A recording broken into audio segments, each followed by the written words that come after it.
మీ business ఏదైనా మీ ఊర్లో promotion చేయాలంటే అది సుమన్ టీవీతోనే సాధ్యం. ఇప్పుడే సంప్రదించండి. నమస్తే, వెల్కమ్ టు సుమన్ టీవీ. ఈరోజు హెల్త్ ఇన్ఫర్మేటివ్ వీడియోలో భాగంగా సీజనల్ వ్యాధులు ప్రబలే అవకాశం ఉంటుంది కాబట్టి సో ఎట్లాంటి సేఫ్టీ ప్రికాషన్స్ తీసుకోవాలి, ఎలాంటి జాగ్రత్తలు తీసుకోవాలి అనే దానిపైన మనతో మాట్లాడడానికి నిజామాబాద్ జిల్లా జీజీహెచ్ సూపరింటెండెంట్ అధికారి అయినటువంటి ప్రతిమరాజ్ గారు ఉన్నారు. ఒకసారి వారితో మాట్లాడదాం.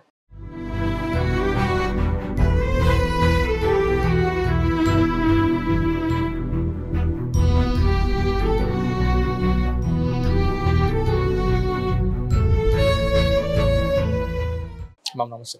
సో వర్షాకాలం అనగానే చాలా మంది భయపడతా ఉంటారు, పానిక్ అవుతా ఉంటారు.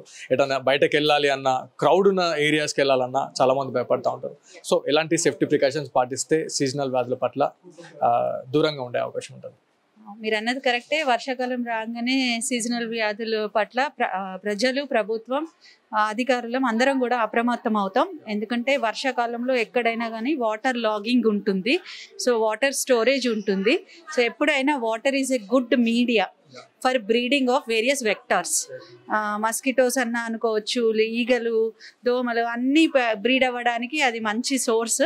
సో అందుకే వర్షాకాలంలో ఈ జబ్బులు ఎక్కువ వచ్చే అవకాశం ఉంటుంది. అండ్ మనం చూసుకున్నట్టయితే ఈ వెక్టర్ బోర్న్ డిసీజెస్ ఏవైతే ఉన్నాయో, వెక్టర్ అంటే ఒక ట్రాన్స్పోర్ట్ వెహికల్ లాంటిది అనమాట. సో ఈ దోమలు, ఈగల్ని స్పెషల్గా చెప్పుకుంటాం.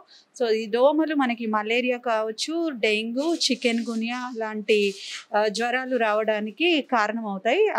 అలాగే ఈగల ద్వారా మనకి టైఫాయిడ్, కలరా, అతిసార వ్యాధి, డయేరియా రావడానికి అవకాశం ఉంది. అండ్ ఈ వెక్టర్స్ లేకుండా చూసుకున్నట్టయితే మస్కిటోస్ కానీ, ఈగలు కానీ, హౌస్ ఫ్లైస్ కానీ లేకుండా చూసుకున్నట్టయితే ఈ జబ్బుల్ని చాలా వరకు మనం అరికట్టగలుగుతాం. సో మహారాష్ట్రలో కూడా ఒక న్యూస్ వైరల్ అవుతా ఉంది. అంటే డెంగ్యూకి సంబంధించి, అంటే దోమలు ఒకరి నుంచి ఇంకొకరు కుట్టడం వల్ల కొంచెం స్ప్రెడ్ అవుతుంది స్పీడ్గా అని చెప్పేసి అంటున్నారు. సో నిజామాబాద్ జిల్లా మహారాష్ట్రకి సరిహద్దు జిల్లా. సో దాని ఎఫెక్ట్ ఏమైనా ఉండబోతా ఉందా నిజామాబాద్లో? ఎఫెక్ట్ అంటే మహారాష్ట్ర అంటే మనం చూసుకున్నట్టయితే ఆల్మోస్ట్ నిజామాబాద్ టు మహారాష్ట్ర వెళ్ళాలి అంటే ఒక 70-80 కిలోమీటర్ల డిస్టెన్స్ అయితే ఉంటుంది. ఇమ్మీడియట్ పక్కనే బార్డర్ 10 కిలోమీటర్స్ బార్డర్ అయితే మనకి లేదు, కొంచెం డిస్టెన్స్లోనే ఉంది. అండ్ ఇంకొకటి ఆ మస్కిటో ఫ్లయింగ్ జోన్ కూడా ఉంటుంది, అది అన్ని కిలోమీటర్లు ట్రావెల్ చేయలేదు.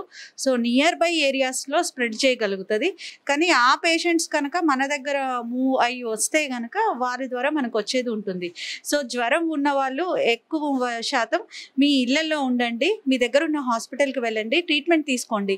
కానీ హై జ్వరాలు ఉన్న వాళ్ళు ప్రయాణాలు మానుకుంటే మంచిది. Thank you ma'am. మనం చూడొచ్చు, వర్షాకాలం అనగానే చాలా మంది పానిక్ అవుతూ ఉంటారు. సో దట్టు మనకి డెంగ్యూ అదేవిధంగా మలేరియా లాంటి జ్వరాలు కూడా వచ్చే అవకాశం ఉంటుంది. కాబట్టి ఏదైనా మీకు చిన్న సిమ్టమ్ ఏమైనా కనిపించినా కూడా వైద్యులను సంప్రదించాలి అని చెప్పేసి నిజామాబాద్ జిల్లా జీజీహెచ్ సూపరింటెండెంట్ అధికారి అయినటువంటి ప్రతిమరాజ్ గారు అయితే చెప్పడం జరుగుతుంది. సో ఇది ఇవాళ హెల్త్ ఇన్ఫర్మేటివ్ వీడియో.